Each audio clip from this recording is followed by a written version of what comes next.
All right, boys, the video game industry is collapsing and no one is ready for it. Let's check this out.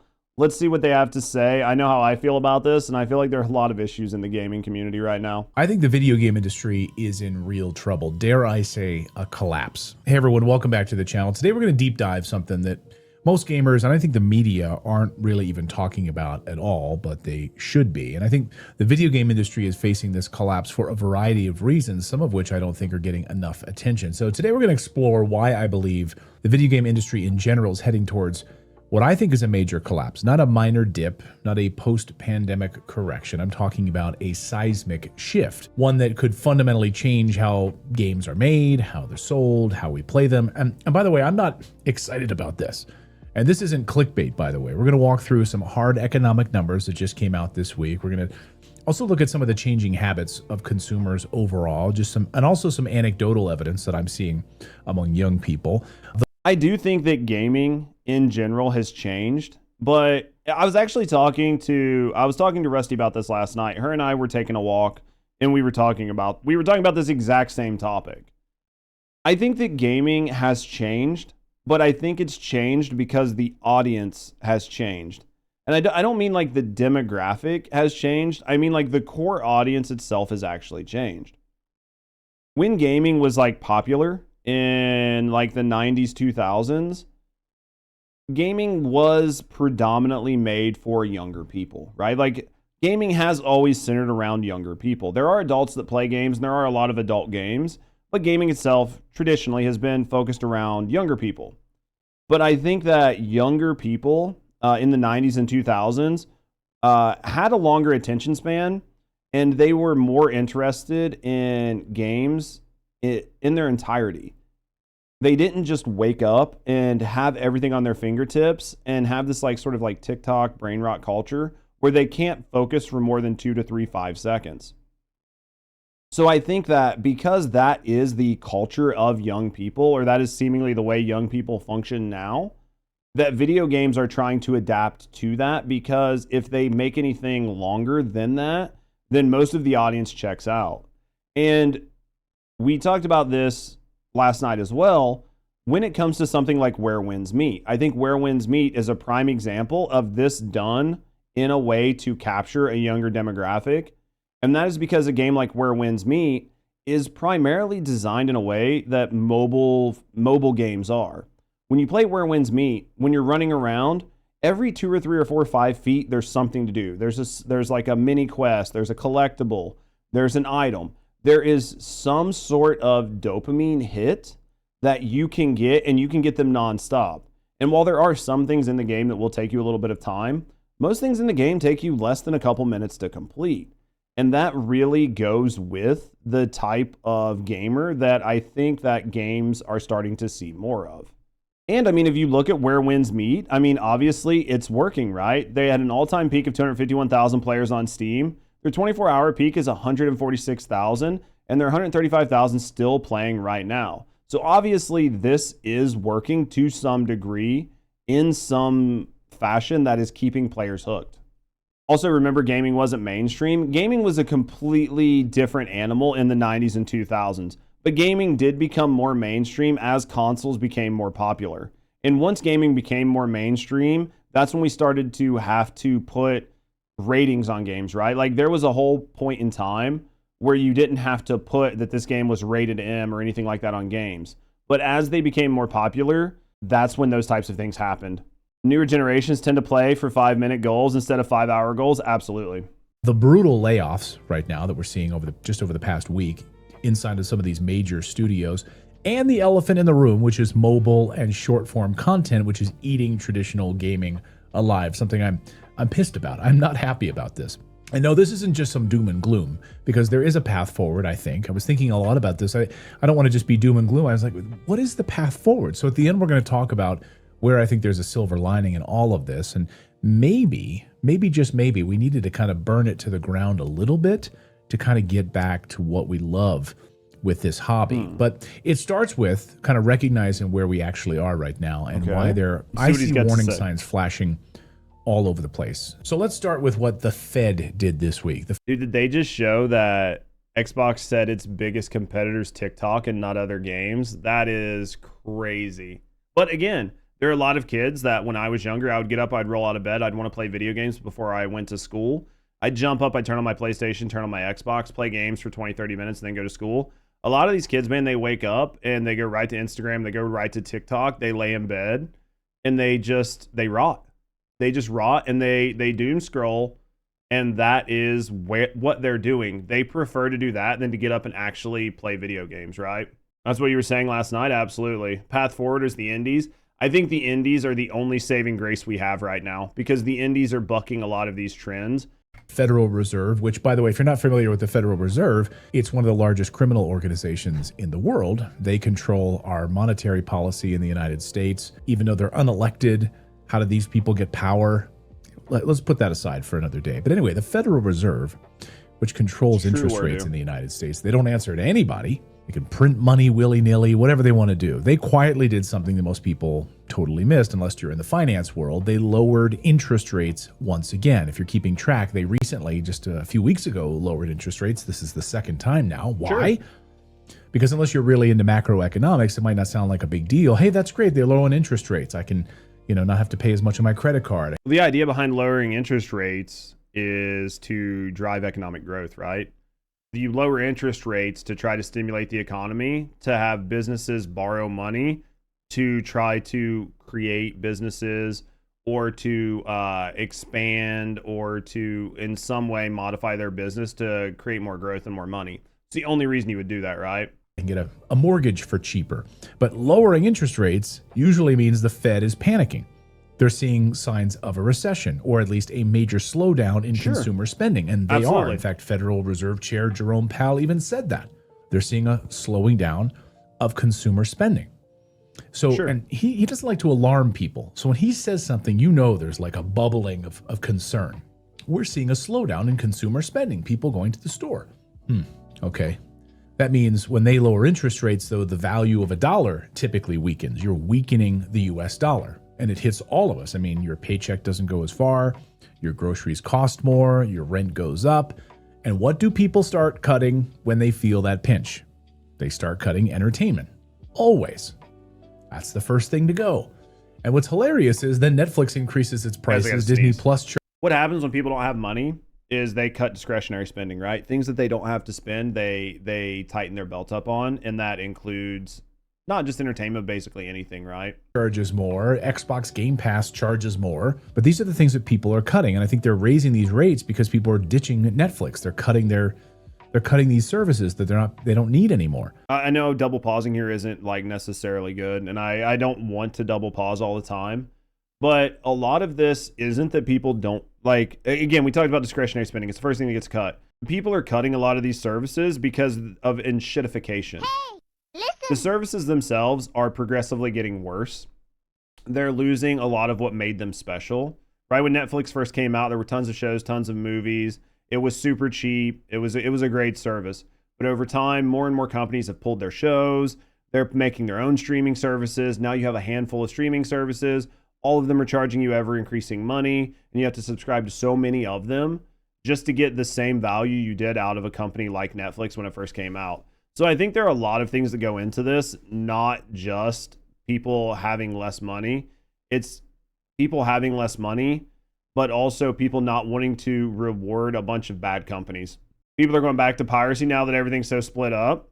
I mean, there have been a lot of videos on that, and I think that piracy went up for a long time in like the 90s and 2000s, and it went up because people were tired of being screwed over, right?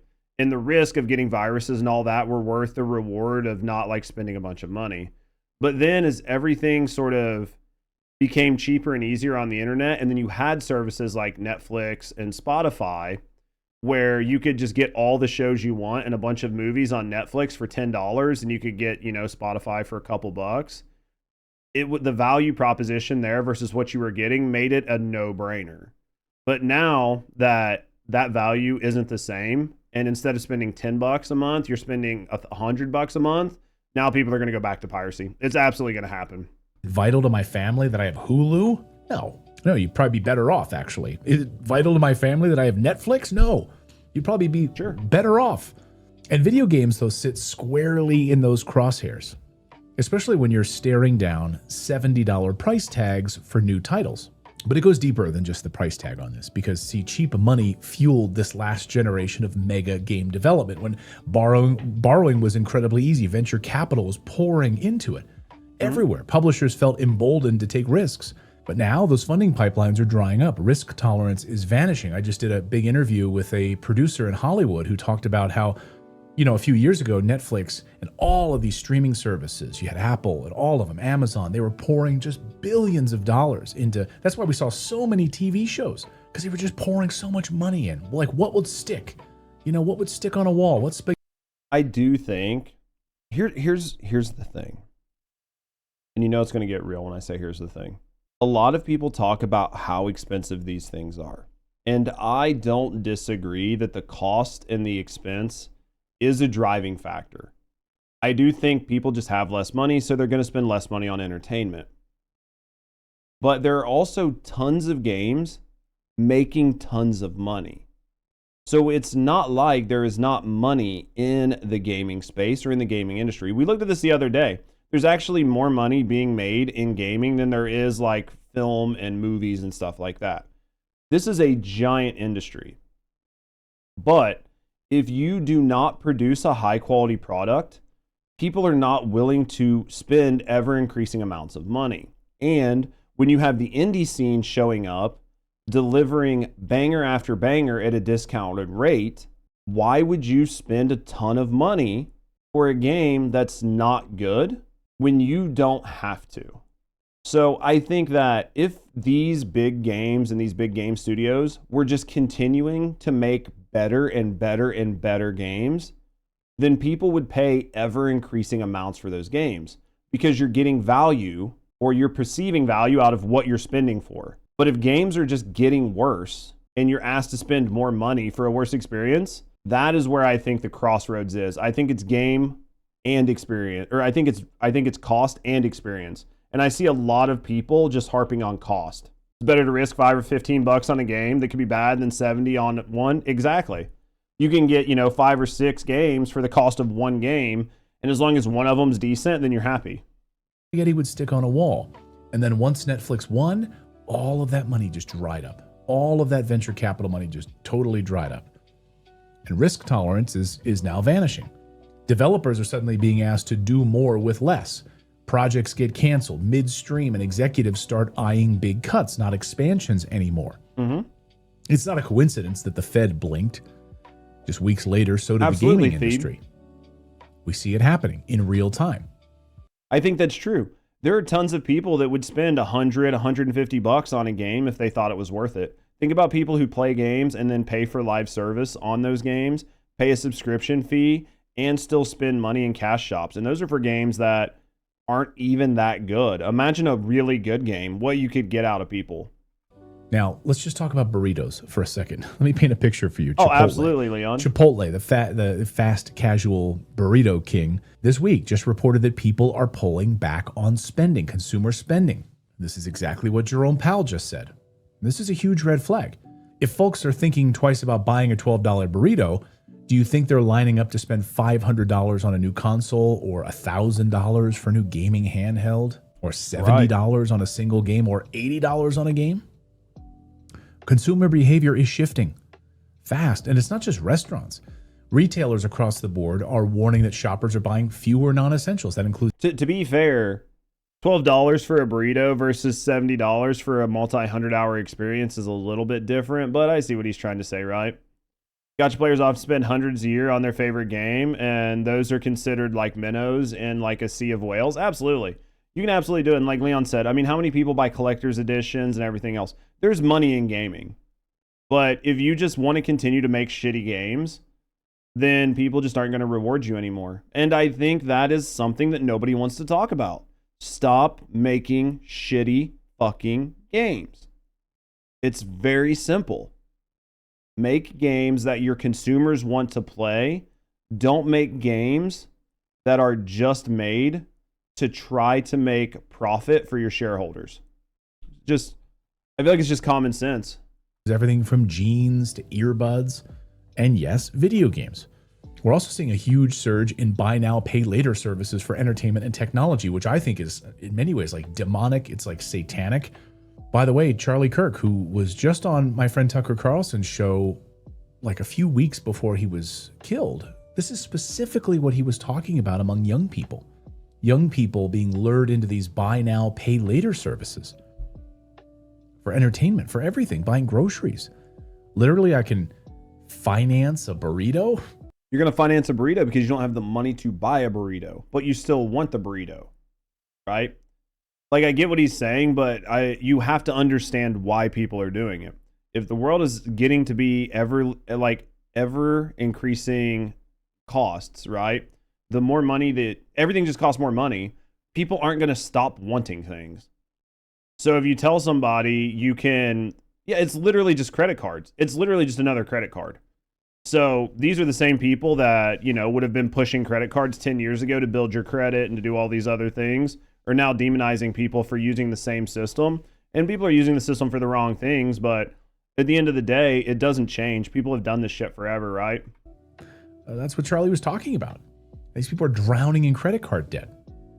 So people are financing games. They're financing consoles in ways they didn't before. Absolutely. Buy now and I can just pay for it over time. Sure.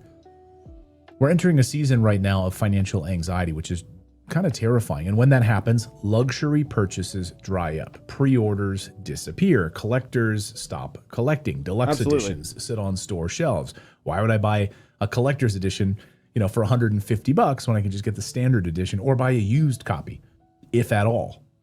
So it's all part of a wider contraction right now in consumer confidence, and it's really only just begun. Because let's talk about the layoffs and the bloodbath that we're now seeing. Amazon just cut thousands of jobs this week in its gaming division and its streaming divisions. Yes, they're going to continue on with their Tomb Raider project, but tens of thousands of people laid off, gone. I think a lot of people are like, wait a minute, Amazon had a gaming division? Microsoft just laid off an entire teams at Bethesda, 343 Industries, and other parts of Xbox. New World did bad. New World was not a good game. It didn't do well. It was just some sort of slop fest, any MMO. It was designed to make money, not to create a good experience, right? So why is anybody surprised that the game studio would be shut down for making a bad product, right? And the same with Bethesda. Bethesda's latest game was bad. Not a lot of people like Starfield. The game didn't feel new or innovative in any way. It was cumbersome. It wasn't good to play. So if you make a bad product, you're going to be punished for it.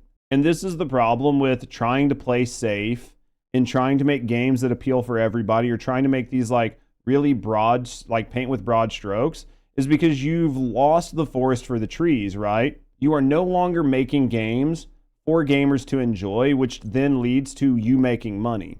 You are making games specifically to make money, and the player experience is suffering because that is what you're doing. New World was never good. It was just good enough to get people saying next season will be better. Where have I heard that, Leon? Where have I heard that in another game that we've played? Infinite loading screens? Yeah, it's just fucking bullshit.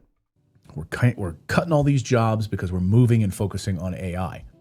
Sony just canceled some major unannounced titles, paused investments into certain live streaming service initiatives. This isn't just a realignment. This is not just restructuring. Bro, I hate to double pause here. Live service games are not the cash cows people think they are. Live service games are not cash cows. People like the idea of a live service game being unlimited profits, but they're not, and they're expensive. And people are getting fatigued on bad live service games that don't provide a good experience. Again, this is another situation where game companies are making games to make profit and not making games to entertain consumers. If you decide you're going to make a live service game, the game needs to be live service. The whole idea behind the game needs to exist in a space that the live service makes the game better. If it being a live service does not add anything to the game, create a new and interesting or engaging player loop, and the only reason you're doing it is to extract money out of your players, then you will not make money. This in many ways is a panic mode for these companies. These companies are reading the same tea leaves. Gamers are spending less on games across the board. Development costs are skyrocketing. The return on investment is no longer guaranteed. I mean, look at Marathon, for crying out loud. The development costs are skyrocketing because developers are bad. Look at any of these other big titles that they've spent billions of dollars, like Concord, pushed millions of dollars into, and realized, like, we're just not going to make our money back on that. You're not going to make your money back by pushing bullshit, DEI, woke as fuck, garbage slop that nobody asked for on gamers. If you make a game that nobody wants for a magical audience that does not exist and does not turn up in gaming, then you will never, ever, ever succeed. This is one of those, you need to find a need and then fill it. This isn't we're going to create a product for a consumer that doesn't exist. You find consumers and then you make products. You isolate problems and then you solve them. If your whole goal is to make money and you have not done the thing, which is find consumers for your product, you're obviously going to fucking fail. You mean if you make Veilguard, even DA fans won't buy it? I just don't understand why this is so hard to think about, right? Like, why is this so complicated? You would not do this in any other fucking business. These things. We need to cut bait. And you know what really seals it? When Microsoft CEO Satya Nadella says this week that TikTok is Xbox's biggest competitor. Not Sony, not Nintendo, not Steam. TikTok. Short form content. Let that sink in. A major CEO is telling you that the battle isn't within traditional consoles or even the PC gaming anymore. The console wars. It's with short form vertical videos, which I hate with a passion, by the way. It's not just corporate buzzword. That's a brutal realization about what today's attention economy looks like. You can see it everywhere you go. Just look at any young person. And they're on a phone. And what are they doing?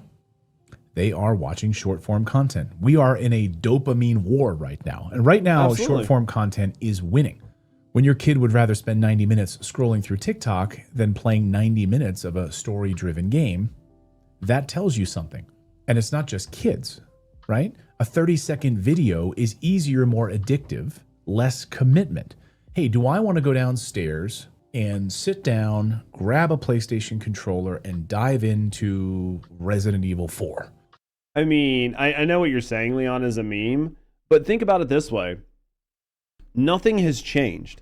Like, realistically, you're dealing with young people and children are notoriously bad for being able to pay attention. Like, I don't have kids, but I've seen people with kids, and most of them just act like they have, like, ADD or ADHD, even if they're perfectly normal, right? Their brains don't allow them to focus on things for longer than, like, seconds at a time anyway.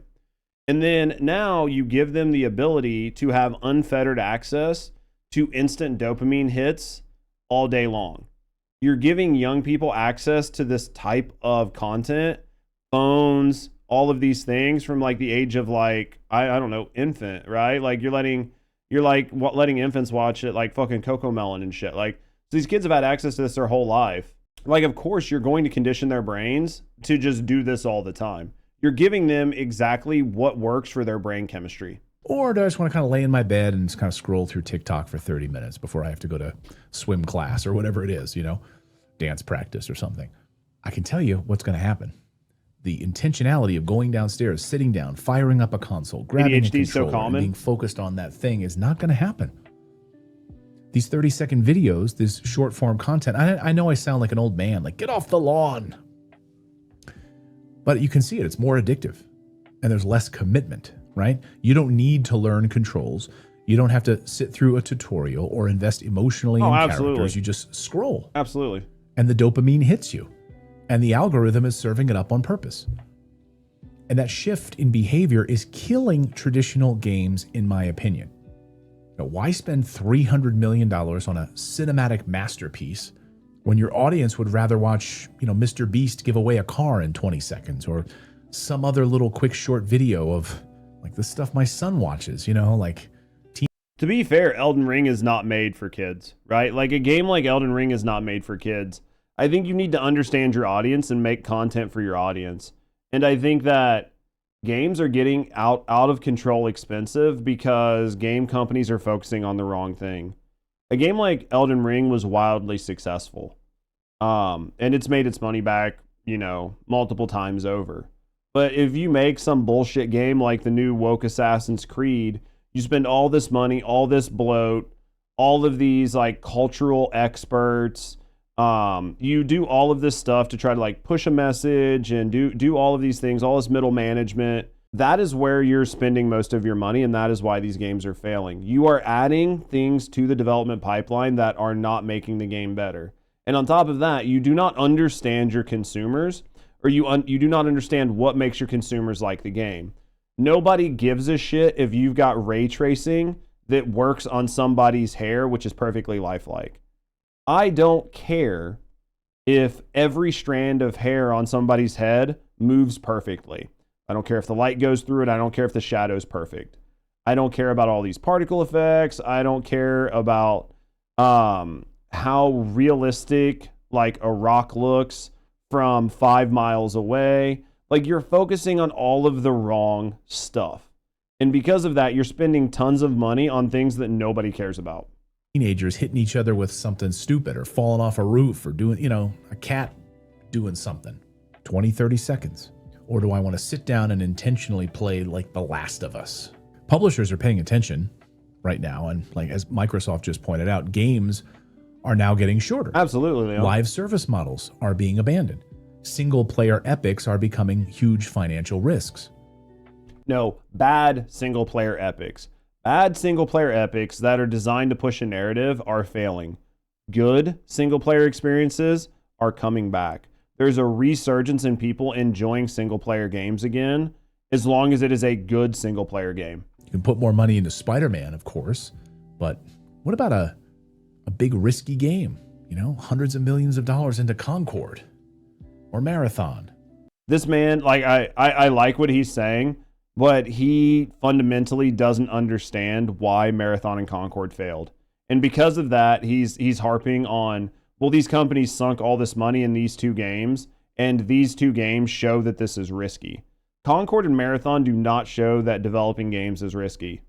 Concord and Marathon show, and the Veilguard and Assassin's Creed show that taking video games, making them political, and chasing like this mythic modern audience isn't working, and that you should stop.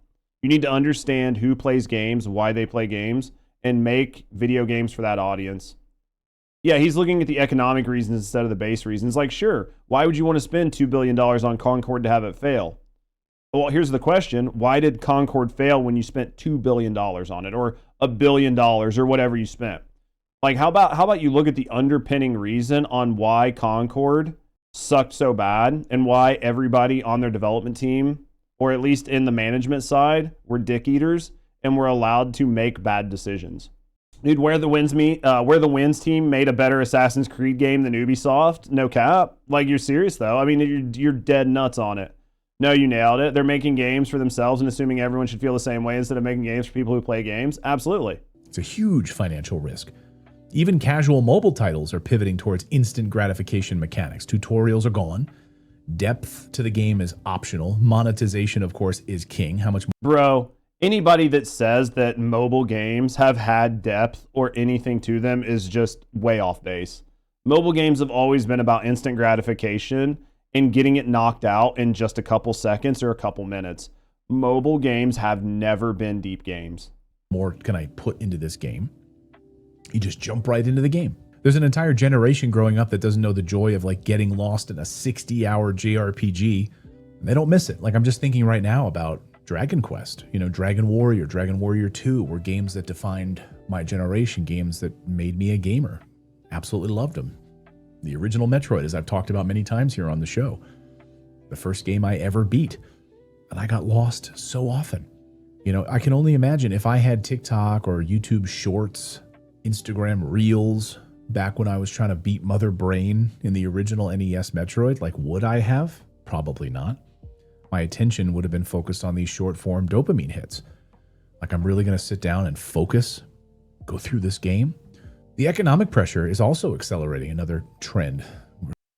That's why you always see these game characters who look identical to the devs that designed it. Absolutely. Self-insertion and main character syndrome is terrible. Mobile games can provide depth, but they aren't proposed for that depth. It's one of those things where there's always exceptions to the rules, right? There might be a good mobile game, or there might be a good mobile port, or there might be a mobile game that was originally a non-mobile game that you have like pigeonholed into mobile games. And now with mobile games and phones being so much larger, that you can actually put like more involved games on mobile. You can definitely have those things.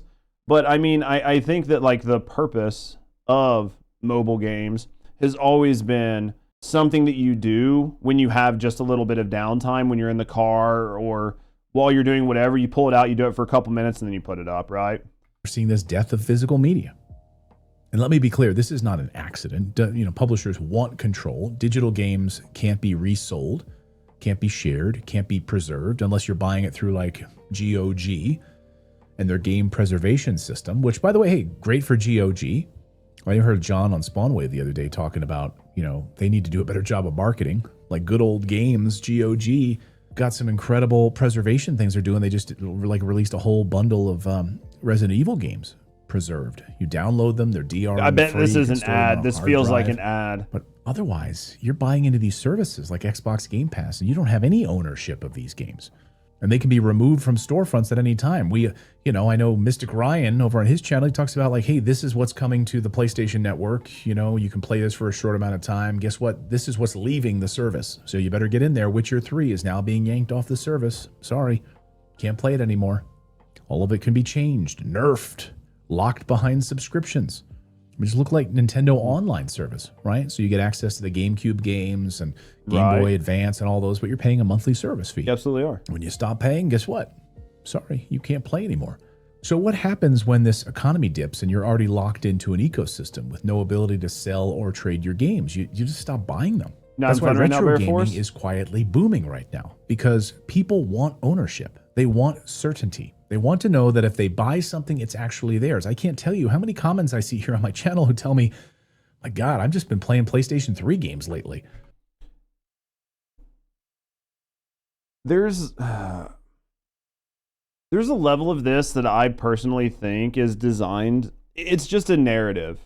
I can tell you in the past, before my divorce, when I had a house to store things, I had boxes of old video games that I never played. And I had no desire to play them.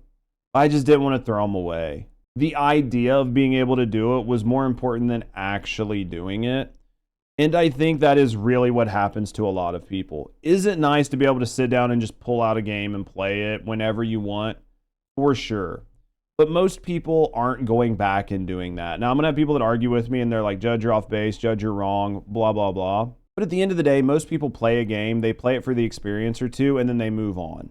One of the main reasons that so many people are playing old titles is because the new titles suck.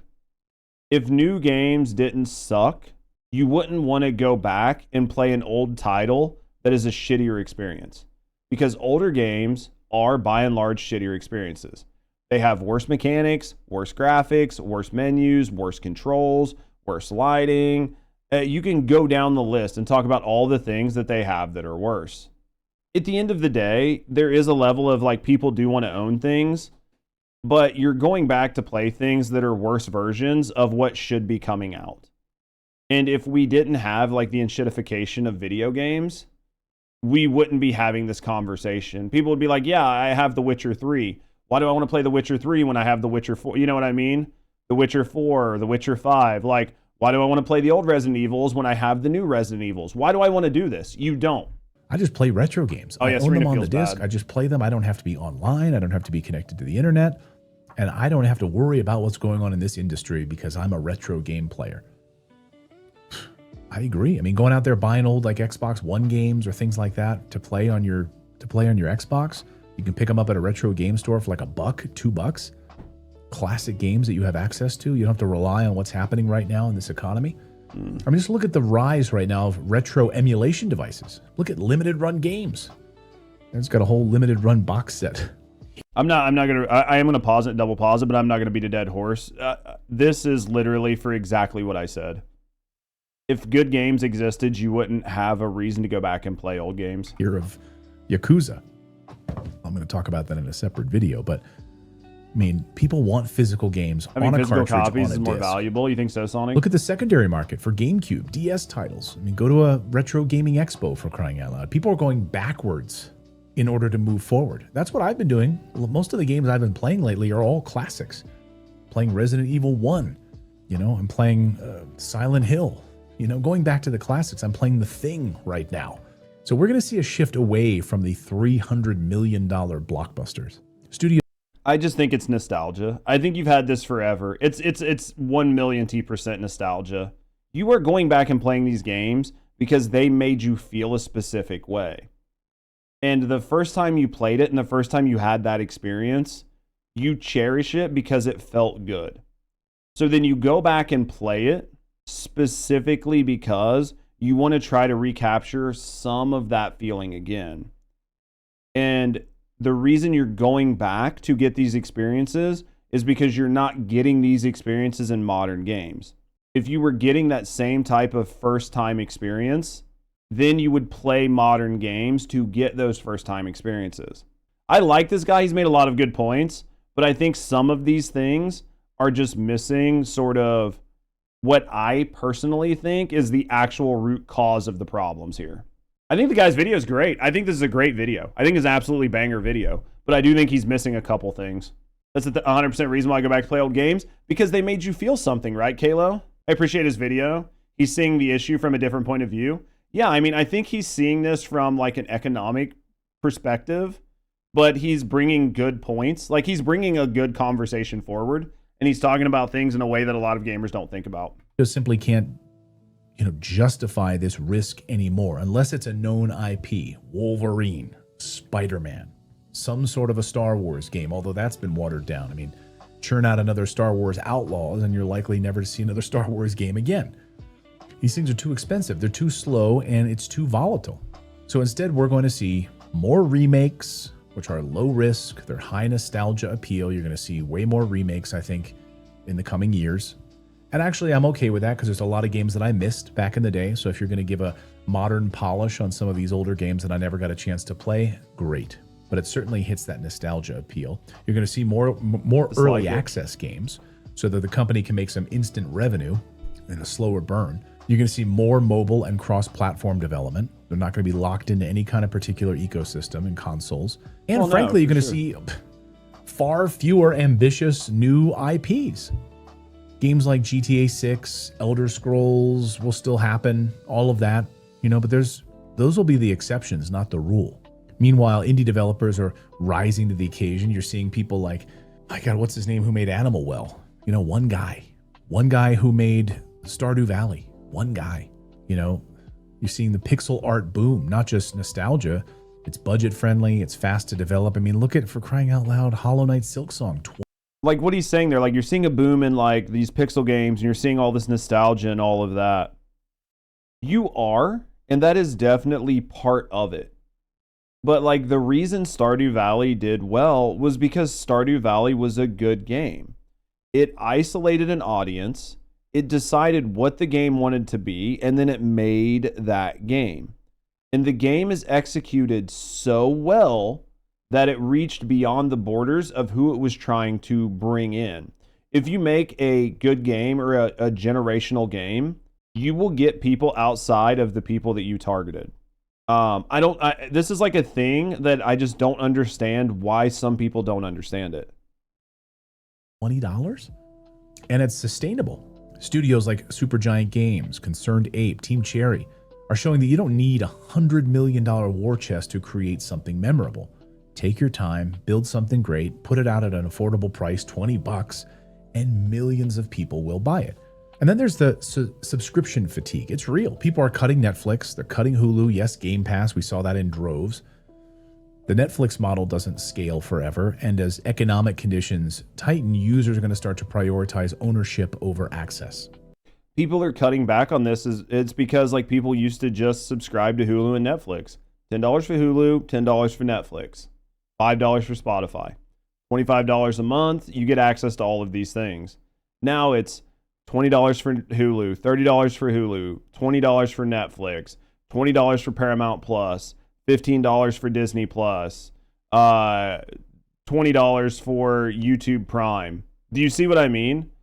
Expect to see a wave of game subscription consolidations, price hikes, or even shutdowns over the next 24 months. You don't even really want together? Absolutely. And when that happens, physical media might make a comeback. Not because it's trendy, but because it's smart. Imagine a world where you just only buy a few games a year, but you own them outright.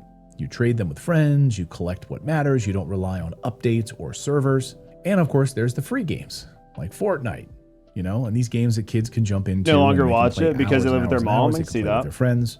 Maybe they buy a skin or whatever, but for the most part, it's free to play. So you're seeing kids a lot more downloads on their phone, even the mobile games that they're playing on their phones, free to play games. So they don't have to spend any money. Free to play games have ruined gaming. My son, we have an app alert, so if he ever downloads an app, he has to get a parent approval. We have to approve the apps he's downloading, but if it's like a free game, he can just download it. We don't have to approve it. That's dangerous. I think that's how that works. I don't get, because he'll have like a bunch of games on his phone. I'm like, I don't remember approving that, but he's grandfathered in a bundle with Max game that all these kids love. He's for sure. Was it Brawl Stars and these? Well, I've seen people that have bundled Hulu packages, but they still get ads. I hate ads. If I'm paying for a subscription service, I don't want ads. Other games. So I don't know. I mean, maybe the future feels retro. And I think maybe that's where this industry shifts. Could be more resilient thanks to kind of looking backwards in many ways. I think this is a wake-up call. If you're a gamer, you're a collector, you're a parent, or someone who loves this medium, pay attention. This collapse, won't happen overnight, but it's already started, and the signs are everywhere. And I think the biggest sign of it all is the attention. We're in this attention economy where kids just want to be on a phone or an iPad, and they will want to be watching short-form video content. So I know there were a lot of people that sort of crapped all over Satya Nadella at Microsoft because it's easy to do that, right? But when he says our biggest competitor is TikTok, he's not lying. I see it. Even if it's anecdotally, even with just my kids or other kids that I see at the mall or other places. They're not pulling out a Nintendo Switch when they've got a free moment. They're pulling out their phones. So I have to yell at my kids all the time, get off your phone, get off your device, get off your iPad or whatever it is, and go play a game. If you're gonna have screen time, the screen time that I want for my kids in my house is go play a video game. Go solve a puzzle. Go play Luigi's Mansion 2 right now for Halloween and figure out how to navigate this puzzle and solve this thing. This man's not much older than me. He's maybe 10 years older than me, right? Maybe he's 10 years older than me. I had a Game Boy, dude. I didn't have a phone, right? I didn't have a cell phone that I walked around with when I was fucking 10. I had a Game Boy Colors, Sega Game Gears. It's not much different. It's just there are so many things competing for your attention, and people found a way to monetize content that gives more dopamine faster. Pokemon on Game Boy was not much different than the concept of a TikTok, right? Because in Pokemon, you had 150 Pokemon to collect. You could walk around. Every zone had different biomes. You were constantly out. You were constantly battling. You were constantly getting dopamine. You were constantly looking for the new Pokemon.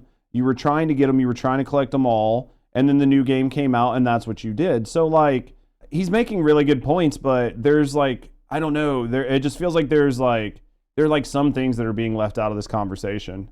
It's not passive where you're sitting there with your mouth open watching Netflix or some stupid show or some 30-second clip on YouTube Shorts, something you don't even care about. Or I'd see my 9-year-old daughter. She'll come home from school and she gets a little snack and then she just wants to sit. We have a PC in the basement. She just wants to go down. She puts on YouTube Shorts, in the middle of the screen, and she'll watch other kids playing Roblox in little 30, 40-second clips. I'm you're not even playing a game, but you're watching somebody else playing a game and you're watching them play it in 40-second chunks. This is not good for your brain. Stop it. It is not good for their brains. I'll agree. Got rid of that PC. I sold it. I'm I don't want you doing that anymore. If you want some screen time, maybe watch something long form, you're going to watch a 30-minute show. Okay, that's it. Then you're cut off. If you're going to sit down for 30 minutes with a screen, I prefer that you'd sit there and, play a game that you have to solve puzzles. Think. Read. Play a visual novel where you're having to read text on the screen. Play Animal Crossing where you have to read so much text it's like reading a book and you have to build something. Interesting. Take care of your characters and farm and all of these other things, right? I'd much rather have you do that if you're going to have screen time. But this is what we're up against. So what can all of us do?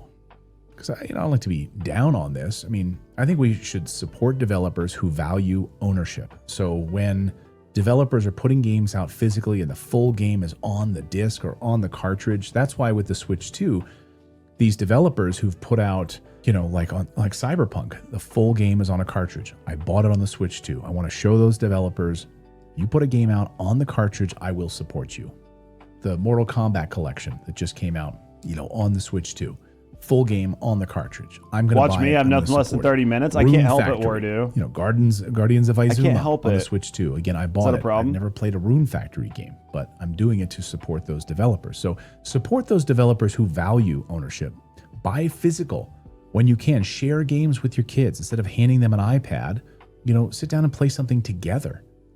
Bro, I'm not gonna lie. I like the convenience of just like going to my Steam library, clicking something, getting up, going to the kitchen, like getting like a soda, getting a couple things, getting ready, coming back, and then it just being on my PC. Didn't have to leave, didn't have to go somewhere, didn't have to go to my local Walmart and find out they actually don't have a copy of the game I want. And now I have to drive like 30 or 40 minutes to go pick up a version of the game I want, and then have to drive 30 or 40 minutes back. Like, there's a convenience level of this that I just prefer the online media. Encourage it. Say, hey, you're home from school, instead of just sitting there blindly with your mouth open watching something stupid, like let's play Disney's Illusion Island together.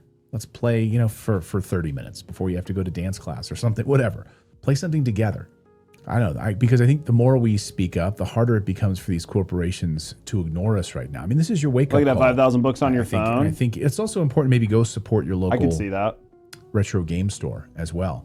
So many great games at a really affordable price. So pick up an old PS3 game that you never played. Pick it up for $4 on the disc, the game fully on a disc. Buy a used game at one of your retro video game stores. Go just support that community. Bring your kids there. Let them pick out a game, maybe on an older system. These older games were designed to be good, high-quality experiences because they had to sell the game and they couldn't sell it to you in pieces later. And then work through it as a family. Hey, we're going to play this game together and complete this as a family. And I think maybe that's the silver lining here. But I think the industry is going to see a significant pullback. I think you're going to see a major reset, a major collapse in a lot of ways. And I think we're looking at a different environment.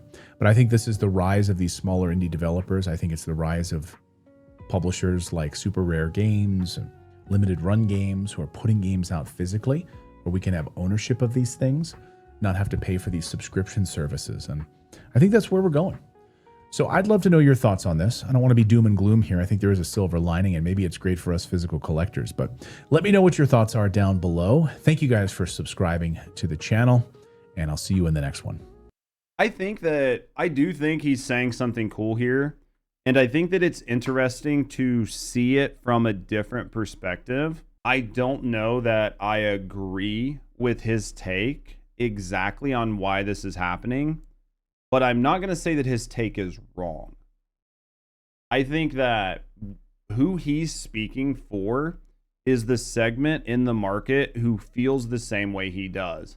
And I think that is your gamers who are just a little bit older than me, right? Like I'm a 40-year-old gamer.